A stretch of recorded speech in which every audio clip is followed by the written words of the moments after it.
जय माता दी दोस्तों, स्वागत है आपका हमारे YouTube चैनल पर। आज मैं आपको इस वीडियो में कार्तिक मास के महात्म्य का 25वां अध्याय सुनाऊंगी। सुना प्रश्न ऋषियों का और बोले सूजी ज्ञानी, 25वें अध्याय में सुनो श्री हरि की वाणी। तो आइए करते हैं अध्याय को प्रारंभ। तीर्थ में दान और व्रत आदि सत्कर्म करने से मनुष्य के पाप नष्ट हो जाते हैं, परंतु तू तो प्रेत के शरीर में है, अतः उन कर्मों को करने की अधिकारिणी नहीं है। इसलिए मैंने जन्म से लेकर अब तक जो कार्तिक का व्रत किया है, उसके पुण्य का आधा भाग मैं तुझे देता हूँ, तू उसी से सद्गति को प्राप्त हो जा। इस प्रकार कहकर धर्मदत्त ने द्वादशाक्षर मंत्र का श्रवण कराते हुए तुलसी मिश्रित जल से जैसे ही उसका अभिषेक किया, वैसे ही वह प्रेत योनि से मुक्त हो प्रज्वलित अग्नि शिखा के समान तेजस्विनी एवं दिव्य रूप धारिणी देवी हो गई और सौंदर्य में लक्ष्मी जी की समानता करने लगी। तदंतर उसने भूमि पर दंड की भांति गिरकर ब्राह्मण देवता को प्रणाम किया और हर्षित होकर गदगद वाणी में कहा, हे द्विज श्रेष्ठ, आपके प्रसाद से आज मैं इस नरक से छुटकारा पा गई। मैं तो पाप के समुद्र में डूब रही थी और आप मेरे लिए नौका के समान हो गए।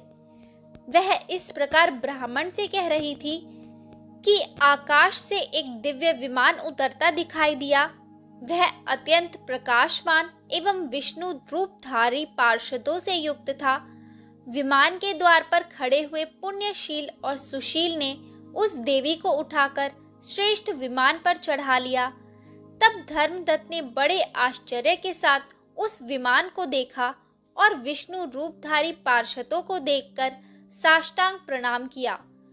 पुण्यशील और सुशील ने प्रणाम करने वाले ब्राह्मण को उठाया और उसकी सराहना करते हुए कहा, हे द्विज श्रेष्ठ, तुम्हें साधुवाद है, क्योंकि तुम सदैव भगवान विष्णु के भजन में तत्पर रहते हो, दीनों पर दया करते हो, सर्वज्ञ हो तथा भगवान विष्णु के व्रत का पालन करते हो।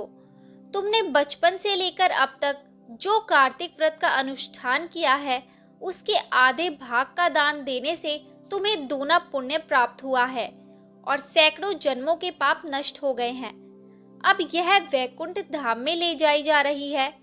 तुम भी इस जन्म के अंत में अपनी दोनों स्त्रियों के साथ भगवान विष्णु के वैकुंठ धाम में जाओगे और मुक्ति प्राप्त करोगे।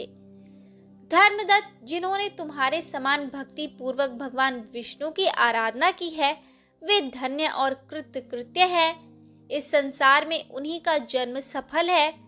भली भांति आराधना करने पर भगवान विष्णु देहधारी प्राणियों को क्या नहीं देते हैं।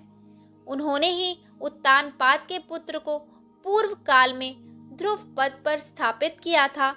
उनके नामों का स्मरण करने मात्र से समस्त जीव सद्गति को प्राप्त होते हैं।